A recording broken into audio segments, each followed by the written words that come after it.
नमस्कार किसान भाइयों। Doctor Yogesh Kumar Sachan YouTube channel पे आपका हार्दिक स्वागत है। ये हम दूर दूर तक आलू ही आलू दिख रहा होगा आपको। आलू के खेत में लेके आए हैं ये बहुत बेहतरीन तरीके से। अभी इसमें यूपीएल कंपनी का साफ जो छिड़का गया है मैंकोजेब कार्बेंडाजिम जो दिखा रहे हैं, अभी उसके धब्बे भी लगे हैं। और फंगस से पूर्णतः प्रिवेंटिव के तौर पे कि रोग आने से पहले हम लोग बचाव करवा के चलते हैं। और आलू की खेती की बहुत शानदार तकनीकी जानकारी जानने के लिए हमारे चैनल को देखें, पूरा वीडियो देखें, बिना स्किप करें तो सारी जानकारी देते हैं शुरू से लेकर अंत तक की। जब ये आलू लगाया था तो हमने इसे इलेक्ट्रॉन से ट्रीट करवाया था। इलेक्ट्रॉन यूपीएल कंपनी की दवा आती है इलेक्ट्रॉन, जिसमें एजॉक्सी स्ट्रोबिन होता है 2.5% और थायोफेनेट मिथाइल होता है 11.25% और साथ में थायोमेथाक्सम होता है 25%। थायोमेथाक्सम 25%, ये जो गूल पे चल के दिखा रहे हैं आपको, तो ये थायोमेथाक्सम तो चूसक कीड़ों से और माइट दीमक और वाइट ग्रब से बचा के चलता है, और दोनों फंजीसाइड फंगस रोगों से बचा के चलते हैं, काली पपड़ी रोग, चेचक रोग, सभी तरीके के रोगों से बचा के। तो इससे इलेक्ट्रॉन ट्रीट करने के बाद 3 कट्टे एकड़ का जिप्सम और 3 कट्टे एकड़ का एनपीके, साथ में 1 कट्टा एक्स्ट्रा अलग से लगाया गया म्यूरेट ऑफ पोटास का। पोटास इसलिए कि इम्यूनिटी ज़बरदस्त करता है और ट्रांसपोर्ट का काम करता है प्लांट के अंदर। तो इतनी ये डोज देने के बाद लगाया गया। और 1 किलो बीघे का बायर कंपनी का रीजेंट अल्ट्रा लगाया गया था लगाते समय। और पट्टा विधि से बुआई है, देखो खरपतवार नाशी का इस्तेमाल बोने के तुरंत बाद किया गया इसमें, पेंडीमेथिलिन। और नज़ारा देखो, 0 खरपतवार, एक भी खरपतवार नहीं, पूरा भरा हुआ, ना एक भी निराई की आवश्यकता पड़ेगी, ना कुछ, सीधा डायरेक्ट मशीन से खुदेगा। तो इस तरीके की खेती की जानकारी हम अपने चैनल के माध्यम से उपलब्ध कराते रहते हैं, कब क्या काम करने सब कुछ बताते हैं।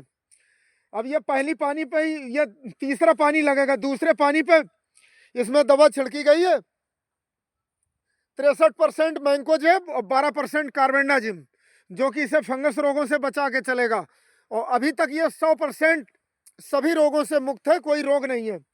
और ये एक प्रोटेक्टिव लेयर बनी है, पास से दिखा रहे हैं, ये देखो जो मैं ये यूपीएल साफ, तो उसके अभी जो पाउडर है पत्तियों पे हल्की सी एक लेयर बन गई है, जो छिड़का गया है, ये समस्त रोगों से बचा के चलेगा। और इस समय और किसी की आवश्यकता नहीं होती, माइक्रो न्यूट्रिएंट वगैरह इसके लिए इसमें इसलिए नहीं डाले गए क्योंकि हम आलू की खेती जब भी करवाते हैं तो 500 कुंटल एकड़ की गोबर की सड़ी हुई खाद जरूर लगवाते हैं।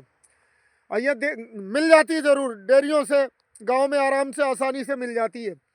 तो ये उसी गोबर की खाद का नमूना है जो लगी है well rotten farm yard manure, उसका कोई मुकाबला नहीं। और बहुत शानदार पैदावार, 500 कट्टे प्रति एकड़ से भी ऊपर जाएगी।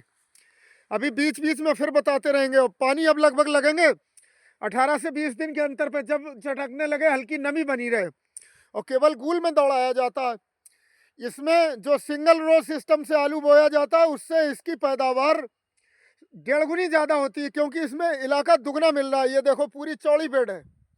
अब ये वाली टेक्निक अपना रहे हैं किसान भाई, इससे पैदावार उससे बहुत ज़्यादा मिलती है और लागत कम, पानी भी कम लगता है, समय की बचत होती है, पानी की बचत, टाइम की, और खुदाई में भी आसानी रहती है पूरी। ये बेड पे चल के दिखा रहे हैं, 56 इंची वाला आलू बोला जाता है, 56 इंची बेड पे बोया गया है। ये शानदार, बहुत बेहतरीन तरीके से। और बड़वार खरपतवार, और साइड में चैनल होते हैं बीच बीच में कटे हुए, ये जो दिखा रहे हैं अब चलते हुए आपको, 56 इंची बेड, लगातार बेड दिख रही होंगी आपको बिल्कुल। और पूरा खेत विजिट कराएंगे कि देखो एक एक कोना बिल्कुल इकसार भरा है, सब तरफ बराबर पैदावार। ये भी बहुत बेहतरीन कि जब रोग मुक्त खेती होती है तभी अच्छा लाभ मिलता है, उस समय पे सब काम हो टाइम पे। और ये 56 इंची बेड में बीच में लाइनें होती हैं, और जो पुरानी पद्धति थी उसमें 28-28 इंच पे होती थी, इसमें 56 इंच पे नाली बनाई गई है सिंचाई की। और ये 5 इंच उठी हुई बेड, इसी में आलू बोया गया है। तो इसमें सबसे शानदार पैदावार होती है। नमी कम मिलती है तो रोग कम आते हैं, नमी हल्की मिलती है जितनी आवश्यकता है।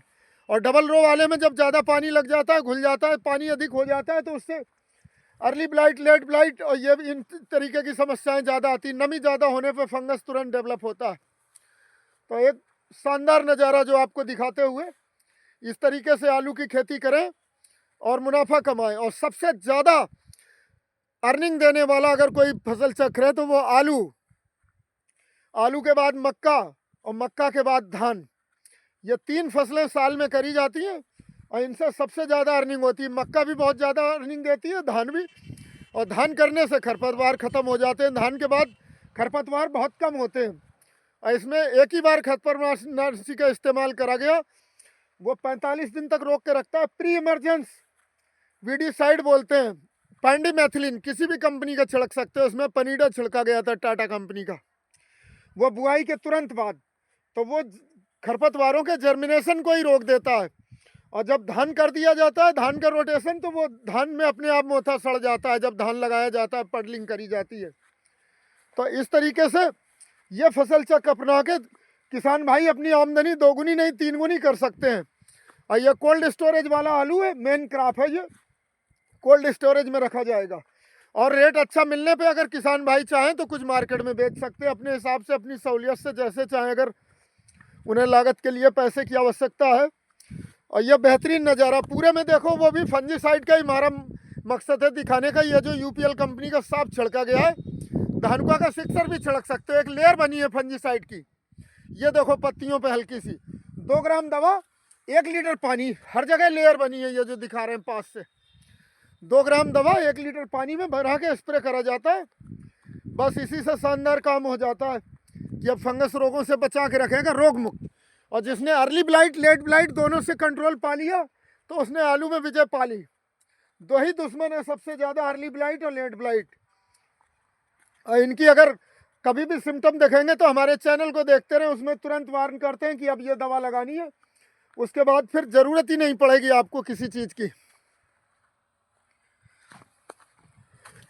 ये देखो बहुत बेहतरीन नज़ारा की पूरी बेड 56 इंची बेड वाला आलू, और सबसे ज़्यादा पैदावार इसी की होती है इस समय। ये बीच में एक चैनल की जगह छोड़ी गई है जो दिखा रहे हैं अपने दर्शकों को, और ये इससे मेन चैनल है बीच बीच में, तो इसमें एरिया वैसे ही बढ़ जाता है। इसमें सिंचाई की नाली आधी हो गई, और ट्रेडिशनल मेथड में सिंचाई की नाली दोगुनी होती हैं।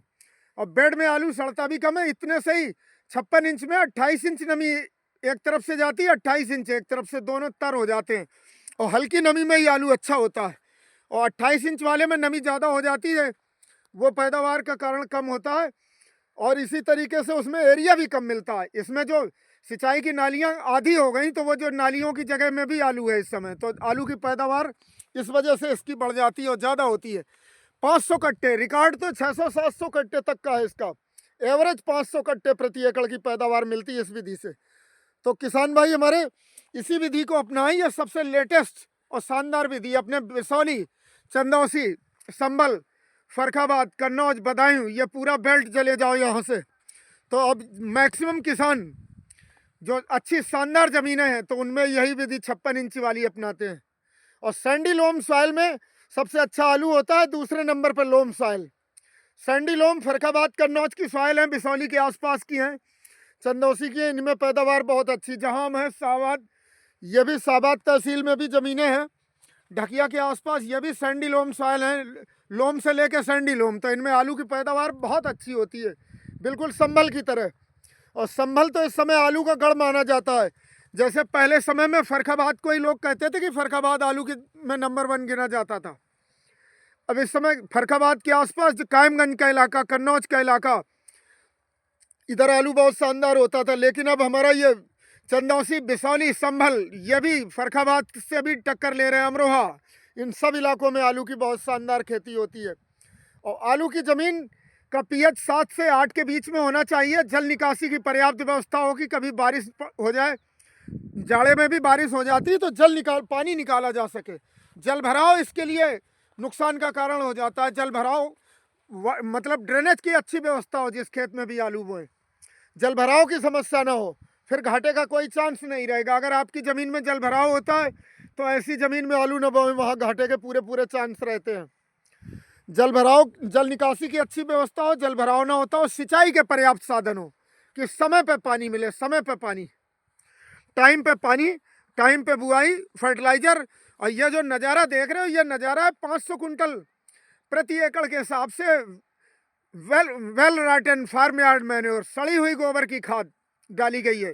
जिसमें कि सारे ही माइक्रोन्यूट्रिएंट होते हैं, 17 के 17 पोषक तत्व जो चाहिए इसे। 3 तो हवा से ही मिल जाते हैं, हवा पानी से, और बाकी जो बचते हैं 14 वो सारे के सारे गोबर की सड़ी हुई खाद में होते हैं। तो माइक्रोन्यूट्रिएंट लगाने की ज़रूरत ही नहीं होती, लागत भी कम होती है और कम से कम खादों में अच्छा। इसमें फास्फोरस घोलक बैक्टीरिया का भी इस्तेमाल करवाया गया है सिंचाई के पानी के साथ। सॉइल के विभिन्न स्तरों पे जो डीएपी हम वर्षों से यूज कर रहे हैं उसकी बहुत बड़ी मात्रा लेयर्स में फिक्स हो जाती है, जो कि घुलती नहीं है। तो फास्फोरस घोलक बैक्टीरिया उसे घोलने का काम करता है। तो ये कम लागत में, आधी लागत में, संभल के कुछ हमारे जो किसान हैं वो 6-6 कट्टा एकड़ तक की एनपीके डीएपी लगा देते हैं। इसमें मात्र 3 कट्टे एकड़ की डीएपी लगाई, ये एनपीके लगाई गई है, और 1 कट्टा म्यूरेट ऑफ पोटाश और जिप्सम जरूर लगवाया है। जिप्सम कैल्शियम सल्फर का सोर्स होता है, सबसे सस्ता, भूमि सुधारक भी, जमीन को पोला बनाता है, आलू की पैदावार ज़्यादा होती है। जब जमीन मुलायम हो जाती है तो आलू ज़्यादा बनते हैं, और कैल्शियम मजबूती देता है तने को, और सल्फर जो है एनपीके के बाद चौथा मुख्य पोषक तत्व होता है, उसकी भी आवश्यकता होती है प्रोटीन सिंथेसिस में, प्लांट की ग्रोथ में। और सल्फर कांटेक्ट फंजीसाइड भी होता है, जो कि इसे अर्ली ब्लाइट, लेट ब्लाइट्स के प्रति भी इम्यून सिस्टम डेवलप करके रखता है। रूट राट वगैरह कुछ भी नहीं होता है, समस्या किसी तरीके की नहीं होती। तो इन खादों का इस्तेमाल करें और हमारे चैनल के वीडियो देखते रहें। अगर आप चैनल पे पहली बार आएँ तो सब्सक्राइब करें। समय समय पे आलू, मिर्च, टमाटर, बैंगन, पॉपुलर, गन्ना, धान, सभी फसलों के बारे में वीडियो आते रहते हैं एक से एक अच्छी जानकारी के साथ।